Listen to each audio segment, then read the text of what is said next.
Bonjour à tous. Des établissements ouverts, des établissements fermés, c'est ce qu'il se passe dans beaucoup de rues, notamment celle-ci, à Dijon, rue Parmentier, avec l'exemple d'abord de ce restaurant La Villa qui a ouvert, ça tombe mal, au moment du reconfinement.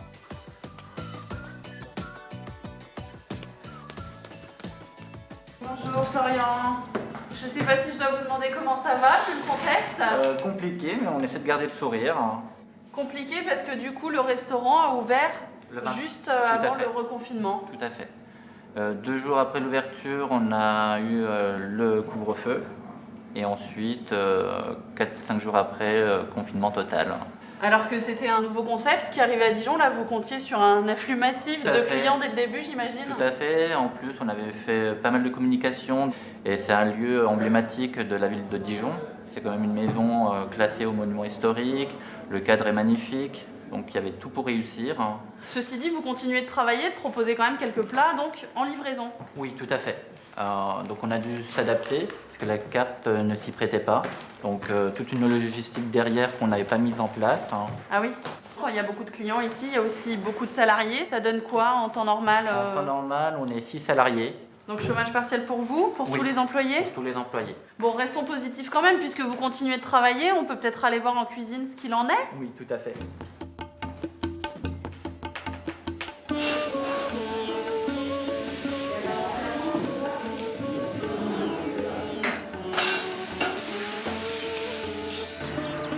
Ils se sont peu exprimés depuis le début de la crise sanitaire, mais les vétérinaires aussi continuent de travailler.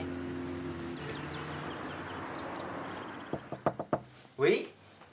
Bonjour Franck. Bonjour Fabienne. Vous m'avez autorisé à vous déranger en pleine consultation. Hein. Bah oui, mais pas de problème. Là, je vous présente Socket. On la sent toute calme, tout endormie encore. Hein. Oui, elle est encore un petit peu sous l'effet de l'anesthésie. Mais c'est bon, elle va pouvoir retourner chez elle. Et hop, elle est pressée de rentrer. Ah bah oui. Franck, alors dites-nous, ce travail de vétérinaire, est-ce qu'il est très différent en ce moment depuis le début de la crise sanitaire? Oui, surtout le premier confinement, on a vraiment eu une baisse d'activité importante. Maintenant, on limite juste le nombre de personnes à l'entrée, mais on peut venir pour faire des vaccins, les chirurgies de convenance sans problème. Et alors sur la Covid-19, on a entendu quand même pas mal de choses circuler. Certaines étaient vraies, d'autres étaient fausses. Est-ce que les animaux sont porteurs du virus? Est-ce qu'il y a des choses qu'on peut aujourd'hui infirmer ou pas?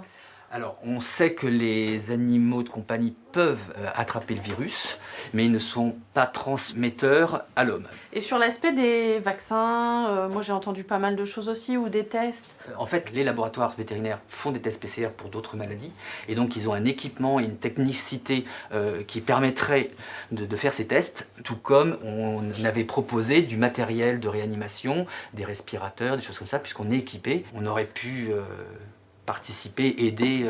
C'est mal vécu ça dans la profession? On trouve que c'est un peu dommage. Bon bah écoutez, merci beaucoup Franck. On va laisser Socket se remettre reposer de son opération et nous on va continuer d'explorer la rue alors. Très bien, et bon après-midi à vous. Au revoir, merci. Au revoir.